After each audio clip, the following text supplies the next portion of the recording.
आज हम बात करेंगे प्रोटीन के बारे में।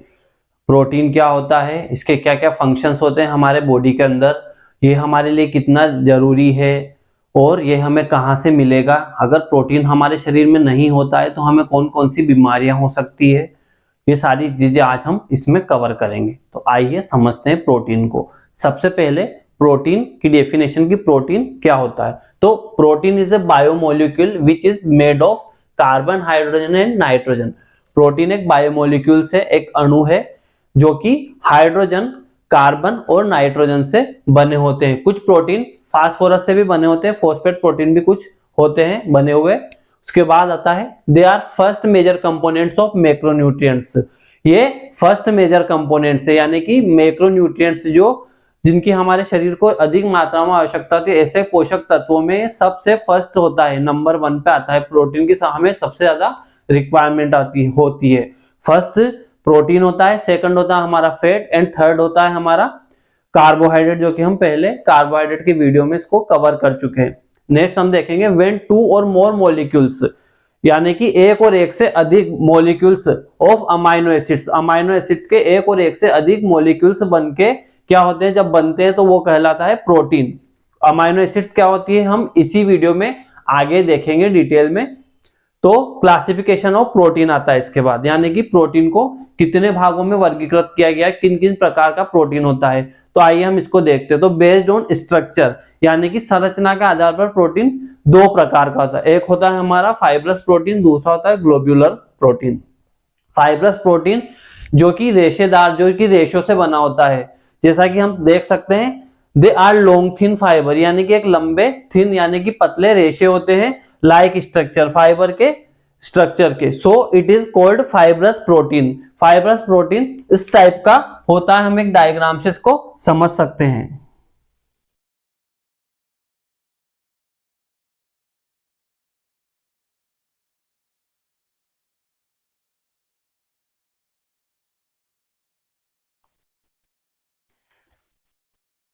फाइब्रस प्रोटीन कुछ इस प्रकार का दिखता है। इसमें रेशे होते हैं जो कि थिन यानी कि पतले होते हैं। तो ये कौन कौन सी चीजें इसके अंदर आएगी, तो सबसे पहले हमारी जो स्किन है वो स्किन प्रोटीन, हेयर और नेल्स में जो प्रोटीन होता है, इन तीनों में जो पाया जाता है वो होता है फाइब्रस प्रोटीन। नेक्स्ट हम देखेंगे globular protein. Globular protein they are folded structure, so it is called global protein, यानी कि ये जो है ये अगर फोल्डिंग में आएगा, यानी कि इस प्रकार से अगर आता है ये,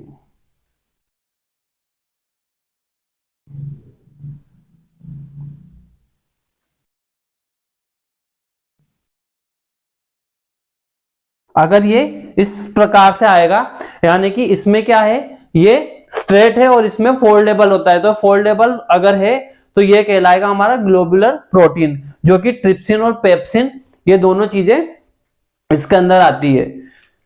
फिर नेक्स्ट हम देखेंगे बेस्ड ऑन सोल्यूबिलिटी, यानी कि घुलने के आधार पर ये कौन कौन सा होता है। तो पहला होता है सिंपल। सिंपल के अंदर आता है हमारा albumin, glutelin, protamine, prolamin, histone, globulin और स्क्लेरोप्रोटीन, ये सारी चीजें इसके अंदर आती है। यहां हमने सिर्फ उन्हीं चीजों को कवर किया है जो कि इंपॉर्टेंट है हमारे एग्जाम के अकॉर्डिंग और हमारी नॉलेज के अकॉर्डिंग। यहां पर हमने जो प्रोटीन में आपको बता रहा हूं, इसमें बीएससी नर्सिंग जो फर्स्ट ईयर स्टूडेंट्स है उनको न्यूट्रिशन प्लस बायोकेमिस्ट्री दोनों सब्जेक्ट एक ही प्रोटीन के अंदर कवर हो जाएंगे। उनको प्रोटीन बायोकेमिस्ट्री में अलग से पढ़ने की रिक्वायरमेंट नहीं रहेगी। उसके बाद आता है कॉन्जुगेटेड प्रोटीन। कॉन्जुगेटेड प्रोटीन में क्या आता है, न्यूक्लियो प्रोटीन आएगा हमारा, ग्लाइकोप्रोटीन आएगा और लिपोप्रोटीन आएगा। नेक्स्ट होता है हमारा डेराइव्ड प्रोटीन। डेराइव्ड प्रोटीन जिसको हम मिक्स्ड प्रोटीन भी बोल सकते हैं, यानी कि सिंपल और कॉन्जुगेटेड दोनों मिक्स होकर जो प्रोटीन बनते हैं वो कहलाते हैं डेराइव्ड प्रोटीन। डेराइव्ड का मतलब होता है प्राप्त होना, तो ये दोनों चीजों से मिलकर प्राप्त किया जाता है। फर्स्ट होता है इसमें पेप्टोन और दूसरा होता है फाइब्रिन। अब हम इनकी डिटेल देखते हैं कि इनमें से जो जो इंपॉर्टेंट्स है उन सभी की डिटेल्स हम देखते हैं कि ये कौन सा प्रोटीन होता है और किस चीज के अंदर हमें, कौन से फूड में या कहां से हमें ये प्रोटीन्स क्लासिफिकेशन को। तो सबसे पहले क्लासिफिकेशन में हमारा है सिंपल प्रोटीन। तो सिंपल प्रोटीन वो जो अगर हाइड्रोलाइसिस की प्रोसेस होती है, यानी कि जल में जब हम उसको घोलेंगे तो उसके अंदर सिर्फ अमाइनो एसिड पाया जाएगा, वो कहलाएगा हमारा simple protein. Protein which produce only amino acid during the hydrolysis, यानी कि हाइड्रोलाइसिस की प्रोसेस के टाइम पे सिर्फ अमाइनो एसिड्स उसमें रहेंगे तो वो कहलाएगा सिंपल प्रोटीन। उसका पहला हमारा जो एग्जाम्पल है वो है एल्ब्यूमिन। एल्ब्यूमिन में हम देखेंगे albumin soluble in water, acid and base, यानी कि ये पानी में भी घुलनशील है, एसिड में भी और क्षार में भी हम इसको घोल सकते हैं। Albumin convert into coagulate during the heat, यानी कि जब एल्ब्यूमिन को अगर हम हीट यानी कि आग में तपाएंगे तो वो कोगुलेट हो जाएगा। कोगुलेट हो जाएगा मतलब कि जम जाएगा। यानी इसके दो एग्जांपल है, पहला है एग एल्ब्यूमिन, दूसरा है सीरम एल्ब्यूमिन। एग एल्ब्यूमिन के अंदर यानी कि जो अंडा होता है, अंडे का जो पीला भाग होता है वो एल्ब्यूमिन होता है। एल्ब्यूमिन को हम जब भी अंडे को अगर गर्म करेंगे तो वो जम जाता है, आपने देखा होगा, तो वो इसका ही एक एग्जाम्पल है। दूसरा है हमारा सीरम एल्ब्यूमिन। सीरम एल्ब्यूमिन यानी कि जो ब्लड के अंदर जो एल्ब्यूमिन पाया जाता है, तो हम जब भी ब्लड को अगर गर्म करेंगे तो वो कोगुलेट हो जाएगा। किस तरीके से होगा हम इसको इस डायग्राम के द्वारा समझते हैं।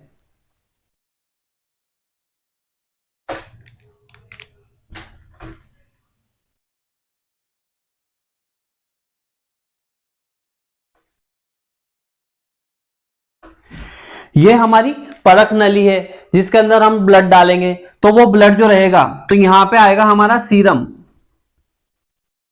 और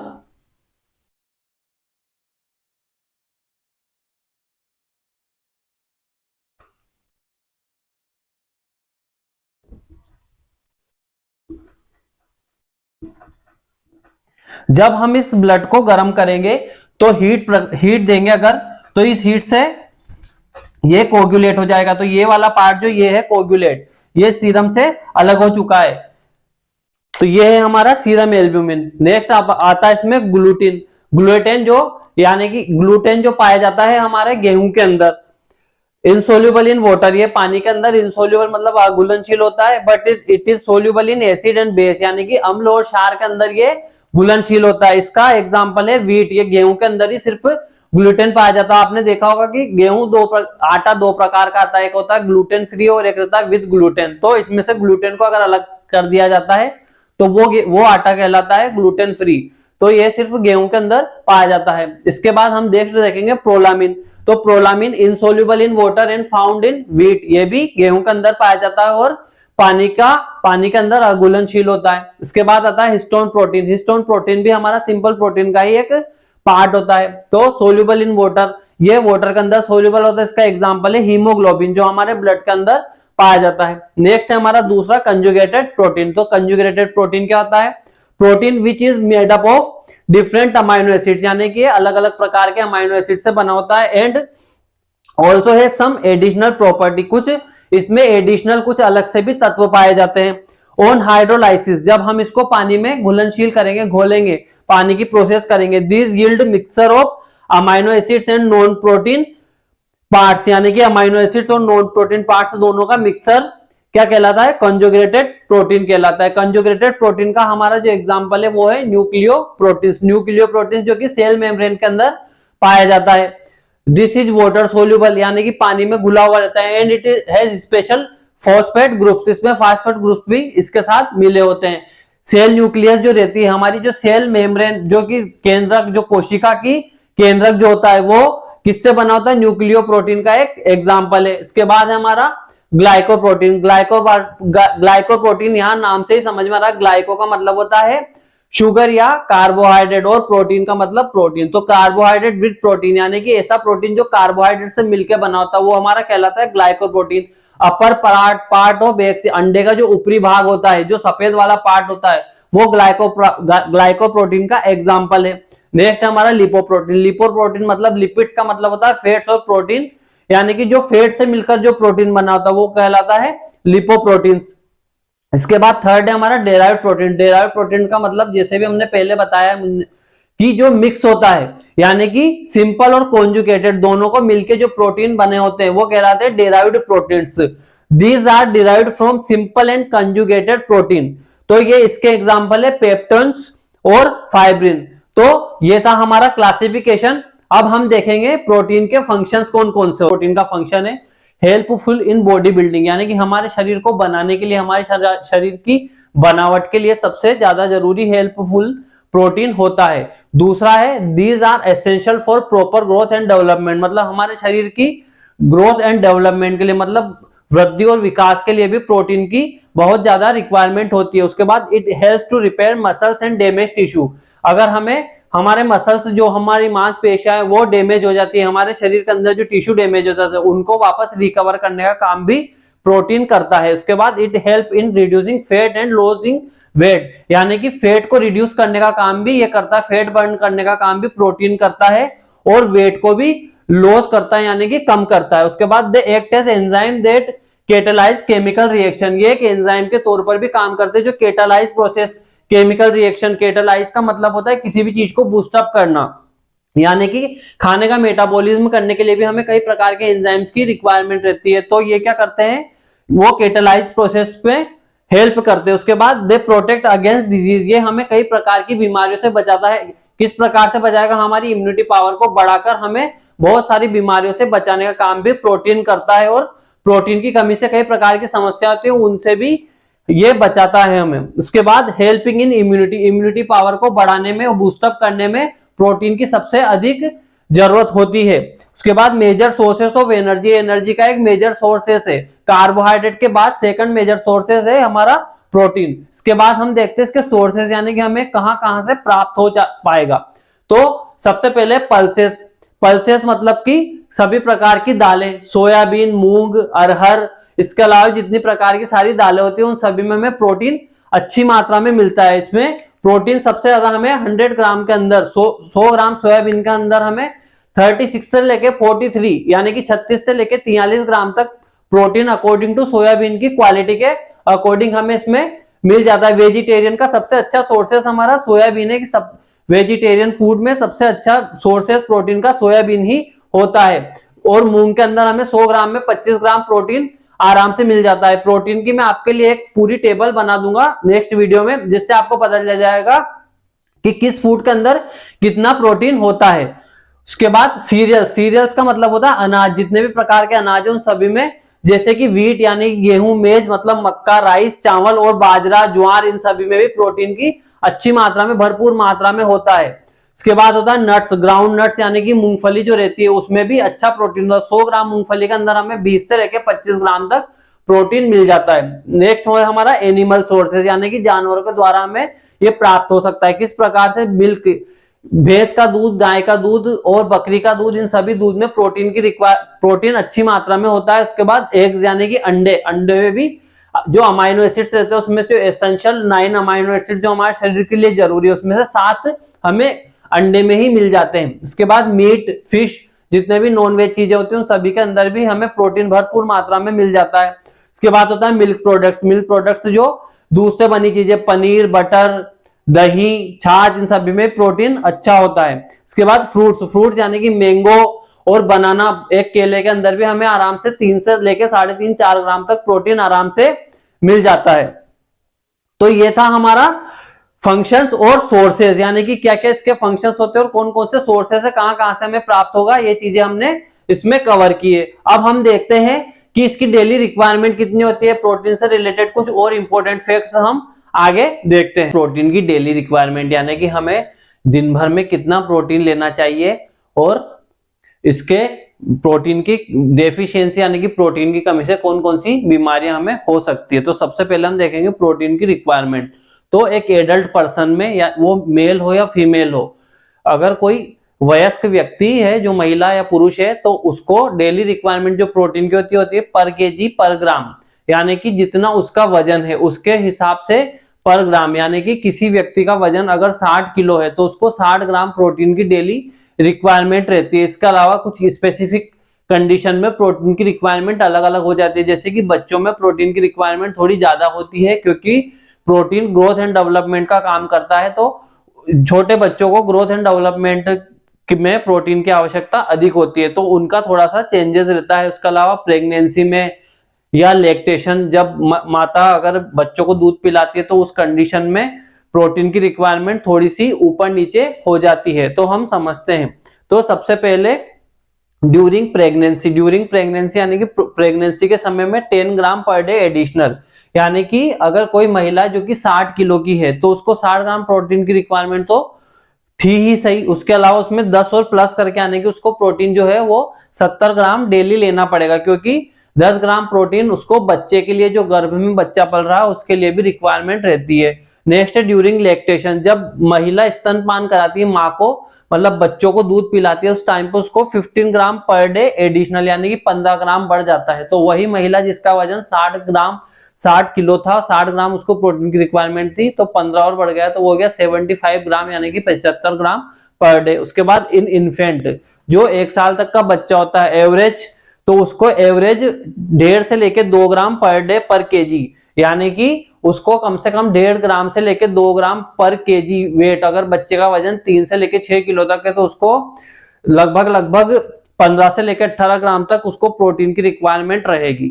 इसके बाद हम समझते हैं प्रोटीन डेफिशिएंसी डिजीज, प्रोटीन की कमी से, यानी कि प्रोटीन की अगर हमारे शरीर में कमी हो जाएगी, अधिक समय तक अगर हम प्रोटीन नहीं लेते हैं तो प्रोटीन की कमी से हमें कौन कौन सी बीमारी होती है। तो प्रोटीन की कमी से सबसे पहले होगा हमें क्वाशीओरकर नाम की एक बीमारी होती है, वो हमें प्रोटीन की कमी से हो जाएगी। उसके बाद होता है मेरास्मस, ये भी हमें प्रोटीन की कमी से होता है। उसके बाद एक डिजीज रहती है मेरास्मिक क्वाशीओरकर, जो दोनों मिक्स उसमें सिम्टम्स दिखाई देते हैं, तो वो रहता है मेरास्मिक क्वाशीओरकर। उसके अलावा प्रोटीन एनर्जी माल न्यूट्रिशन, यानी कि प्रोटीन की कमी होने की वजह से बच्चा जो रहेगा वो कुपोषित हो जाएगा। ये सभी बीमारियां चाइल्ड यानी कि जो चिल्ड्रन से रहते हैं, जो बच्चे रहते हैं, उनमें ही होती है। प्रोटीन एनर्जी माल न्यूट्रिशन 6 महीने से लेकर 3 साल तक के 6 साल तक के बच्चों को होता है। इसके बाद हम देखेंगे कुछ टर्मिनोलॉजी जो प्रोटीन से रिलेटेड है और डेली जो हॉस्पिटल में हमें डेली सुनने को मिल जाती है, नर्सिंग स्टाफ को, डॉक्टर्स को, सभी को। तो some important term related to protein, तो पहला है हमारा हाइपर प्रोटीनीमिया। हाइपर प्रोटीनीमिया का मतलब होता है, हाइपर का मतलब होता है अधिक यानी कि इंक्रीज, और प्रोटीनीमिया प्रोटीन, हाइपर प्रोटीनीमिया, हाइपर मतलब अधिक होना, प्रोटीन का मतलब प्रोटीन, और जहां भी मिया वर्ड आता है इसका मतलब होता है ब्लड से रिलेटेड, यानी कि increase protein in the blood, यानी कि ब्लड के अंदर प्रोटीन की मात्रा बढ़ जाती है। इसके बाद है हाइपोप्रोटीनीमिया, हाइपो का मतलब होता है कम, तो इसका मतलब हुआ decrease protein in the blood. उसके बाद नेक्स्ट हमारा प्रोटीन यूरिया, प्रोटीन यूरिया का मतलब होता है यूरिया, जहां भी वर्ड आता है उसका मतलब होता है यूरिन, तो urine present in protein present in urine, यानी कि जब भी हम यूरिन पास करेंगे तो उसमें प्रोटीन निकलेगा, तो प्रोटीन का लॉस होगा, तो ये रहता है प्रोटीन यूरिया। तो ये हो गया हमारा डेली रिक्वायरमेंट, और ये हो गया हमारा प्रोटीन डेफिशिएंसी डिजीज। और जो इंपॉर्टेंट जो भी टर्मिनोलॉजीज थे, और भी प्रोटीन से रिलेटेड बहुत टर्मिनोलॉजीज रहती है, बट ये सबसे इंपॉर्टेंट होता है और डेली लाइफ में हमें हॉस्पिटल के अंदर ये सुनने को मिल जाता है। इसके बाद मैं आपके लिए एक टेबल बना दूंगा जिसमें पूरी रिक्वायरमेंट रहेगी डेली कि इन्फेंट में कितना रहता है, टोडलर में कितना रहता है, फीमेल में कितना रहेगा, मेल में कितना रहेगा, एडल्ट में कितना रहेगा, सभी का आपको प्रोटीन की रिक्वायरमेंट उसमें मिल जाएगी। अब हम देखेंगे अमाइनो एसिड्स क्या होते हैं, एसेंशियल अमाइनो एसिड्स कौन कौन से होते हैं और नॉन एसेंशियल अमाइनो एसिड्स कौन कौन से होते हैं, हमारे शरीर के अंदर इनका क्या कार्य होता है। अमाइनो एसिड्स एक फंक्शनल ग्रुप होते हैं, ऐसे ऑर्गेनिक कंपोनेंट्स होते हैं जो 2 फंक्शनल ग्रुप से मिलकर बने होते हैं, एक होता है हमारा NH3 और एक होता है COOH। तो आइए इसको हम अच्छे से समझते हैं। Amino acid is the organic components, ये एक ऑर्गेनिक कंपोनेंट्स है, कार्बनिक कंपोनेंट्स है विच हैज 2 फंक्शनल ग्रुप्स, इसके 2 फंक्शनल ग्रुप्स होते हैं। जो पहला होता है वो होता है अमाइनो एसिड्स जो कि NH3, और एक रहता है कार्बोक्सी ग्रुप जो कार्बन से बना होता है, वो होता है COOH।